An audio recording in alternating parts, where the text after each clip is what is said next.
Hi again, it's Candice, and I'm going to show you some of my June Your Paper Pantry swaps. I was in 4, I think. Yeah, I was in 4 swaps for June, and I wanted to get these out earlier, but in the mail. But I wanted to do a video first.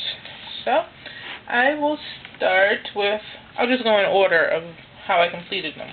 I was in the tag bag swap, and the theme is Vintage Americana. So I made these tags. They could also go for the 4th of July because they're very red, white, and blue. Okay, and I guess I'll start with the focal point of the tag. This is a vintage bug stamp that I got from Stamper's Best.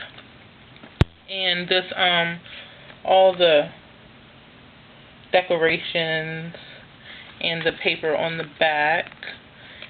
This paper came from Kane Company's Americana paper pad and their little ephemera, I guess I'm saying that right, packages that you could buy with the American banner, some red and blue stars on a banner that I put on dimensional stickers and wrapped around the back. This is red, white, and blue. Again, they all vary a little bit because I had to make 5 of them, and you don't really get 5 of everything. This pendant banner, and then the things I made, I printed out Coke bottles on Shrinky Dink paper. So you have this little Coke bottle charm. I think that's like classic American vintage. This I know these aren't American cars, but very vintage cars. And then I Xeroxed this little picture out of an old kid's storybook, and I colored it in, and I just covered the back, left the back pretty simple, just with the kids that I colored and the banner wrapping around, and the front is where I did the decorations. And then I just put this little striped ribbon here. I had red, white, and blue ribbon, but I think I had, I didn't want to overdo it with the red, white, and blue, because everything's red, white, and blue. And I also inked the edges. I think I used Broken China Distress ink, and I stitched around the edges with the white gel pen. Okay, next I was in, let me show you. No, they vary a little bit. Some of them have blue cars instead of red. I colored those, so they are either red or blue, and they all have the kids on the back. And those are packaged up, ready to go. I was also in the flower swap. I was really excited about the flower swap, mainly because I want flowers and I love buying flowers, but they're expensive. And I was also afraid of being in the flower swap because I had never made flowers before. So, let's see. I made these. And I watch lots and lots and lots of videos on YouTube with people making flowers. So many I couldn't even name them all. In fact, I can't name anyone because I wasn't looking at the names. I was just clicking from tutorial to tutorial. So after watching dozens of them, I came home and basically I didn't follow any one person's tutorial. I kind of took a little bit of everything that I liked, and I cut out a flower shape using my Cricut. I'll probably do a tutorial on this because someone at Your Paper Pantry requested one. But I cut out a flower shape in different sizes, and then I, put a brad in them. No, I embossed them a little bit with my big embossing thing on a mouse pad. And then I put a brad in them, and then I wet them, and then I scrunched them up and opened them back up. And I'll show you how I did the coloring in the tutorial, but I colored them before I did all that. And they came out like this, and I really like them. And they're kind of tall, but some, I have 2 different sizes. This size, which I think I measured was, hold up,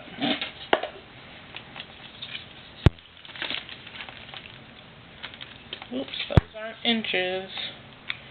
The little ones are about 1.5 inches, and the big ones are about 2 inches. So I have two different sizes, but they're all colored differently.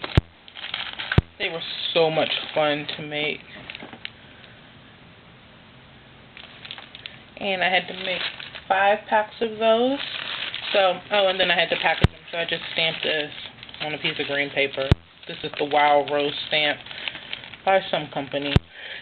And those. So I really like my flowers. I think they turned out nicely. But I'm really anticipating getting what everybody else made back. I know they're going to be awesome. And I love flowers, so they have to be. The next swap I was in, let's see, was the Rolodexing with my homie swap. So I don't want to take them out. They're already all packaged up and they're all the same. So I made this. This is some paper, blue paper from Prima's Sasha collection, and I used the script stamp and stamped on top of it in broken china, so it's a tone on tone.